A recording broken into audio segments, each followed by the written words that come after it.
बिरसा मुंडा जयंती पर रतलाम सांसद और कलेक्टर पर हमले के आरोप में रतलाम से सागर केंद्रीय जेल शिफ्ट किए गए व्यापम विसल बिलवर डॉक्टर आनंद राय जमानत मिलने के बाद शनिवार को रिहा हो गए।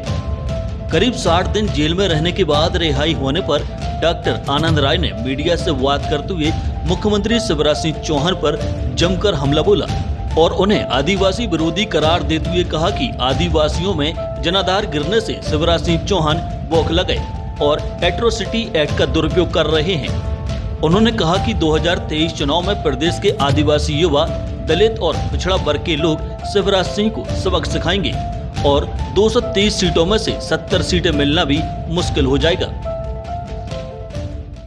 देखिए, ऐसा है, जो शिवराज सिंह चौहान है वो आदिवासी विरोधी हैं और आदिवासियों पे जुल्म कर रहे हैं। ये जो मामला है, बिरसा मुंडा जयंती के दिन हम सब लोगों ने 2 लाख रुपए चंदा करके एक मूर्ति की स्थापना की थी और रतलाम के अंदर करीब 1600 हेक्टेयर आदिवासियों की ज़मीन जो है इस विशेष औद्योगिक क्षेत्र के लिए जा रही थी। उसको लेकर कुछ लोग सांसद महोदय से सिर्फ चर्चा करना चाह रहे थे।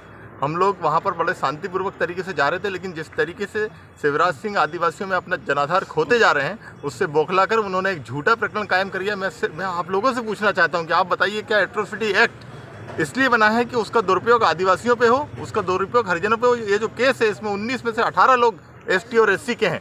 क्या एट्रोसिटी एक्ट एसटी और एससी पे दर्ज करने के लिए बनाया गया है? सिर्फ इसलिए इसको दर्ज किया गया कि हम लोगों की जमानत में बार बार अवरोध हो और मेरी जमानत को आपत्ति के लिए 1 करोड़ रुपए आम जनता के टैक्स का पैसा खर्च किया और पहली बार नहीं किया। मेरे सामने सॉलिसिटर जनरल को खड़ा किया। क्या मैं राष्ट्र का शत्रु हूँ, इस देश का शत्रु हूँ, इस प्रदेश का शत्रु? मेरा गुनाह क्या है? मैंने भ्रष्टाचार को उजागर किया। इसके पहले भी गोविंद राजपूत का जो कॉलेज है, ज्ञानवीर इंस्टीट्यूट, वहाँ पर पेपर लीक हुआ। उसकी जब मैंने सीबीआई जांच की मांग की, तब मेरे खिलाफ प्रकरण कायम करवाया गया एट्रोसिटी के अंदर। वो भी अभी भी इस मामले में हम लोगों की कोई गलती नहीं थी। दूर दूर तक हम लोग शांतिपूर्ण तरीके से वहाँ बिरसा मुंडा जी की मूर्ति पे जा रहे थे। हम लोगों पर झूठा प्रकरण कायम किया गया और ये जो जिस तरीके से काम कर रहे हैं आदिवासी विरोधी, इस प्रदेश का आदिवासी युवा, इस प्रदेश का दलित और ओबीसी इनको जवाब देगा। 2023 में हम इनको 47-0 से हराएंगे। मैं आज वादा करता हूं आप लोगों से। हमको गुनाह खाने में रखा गया। 6x6 का सेल था जिसमें मुझे रखा गया। क्या आप बताइए, क्या मैं देशद्रोही हूं?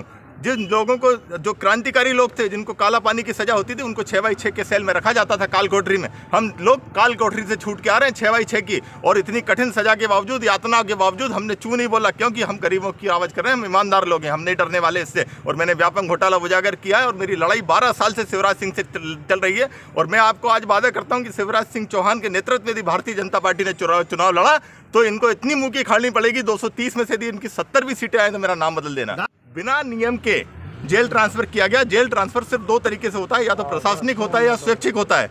हमारा जो ट्रांसफर था, न तो प्रशासनिक था न स्वैच्छिक था।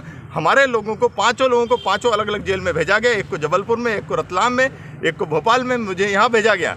तो इस तरीके से क्या हम लोग दुर्दांत अपराधी हैं? और हमको दुर्दांत अपराधियों के साथ रखा गया यहाँ पे, और इस तरीके से हथकड़ी लगा के हमको वहाँ से लाया गया रतलाम से। दिन भर 8-10 घंटे की जर्नी हम करके यहाँ पर आए हैं। तो इस तरीके से हमको दबाया गया। और आज मेरे संबंध थे कपिल सिब्बल से, आज मेरे संबंध थे विवेक तनखा जी से। तो आज हम लोग सुप्रीम कोर्ट तक हमारी आवाज़ उठा पाए। और आप कल की हियरिंग की ऑडियो सुनना, आप उसकी रिकॉर्डिंग सुनना। जज साहब ने बोला कि तुम्हारे पास कोई सबूत नहीं थे, तुमने इस आदमी को 60 दिन तक अंदर रखा, छोड़िए उसे। तो जिस तरीके से कमेंट्री गूगल पे आप टाइप करिए डॉक्टर आनंद राय सुप्रीम कोर्ट हियरिंग, आपको मिल जाएगा। तो वहाँ फटकार लगी है इनको, और इन्होंने अपनी एड़ी चोटी का जोर लगाया मुझे अंदर पटक के रखने के लिए। और अभी भी रतलाम में बड़ी मुश्किल से इन्होंने वहाँ से रिलीज वारंट जारी किया है। तो इस तरीके से जो दमन कर रहे हैं, हम लोग चुपने वाले नहीं है। और हमारे अंदर क्रांतिकारियों का खून है, हमारा DNA फर्जी नहीं है। हम क्रांतिकारी लोग हैं, लड़ेंगे और लड़ते रहेंगे।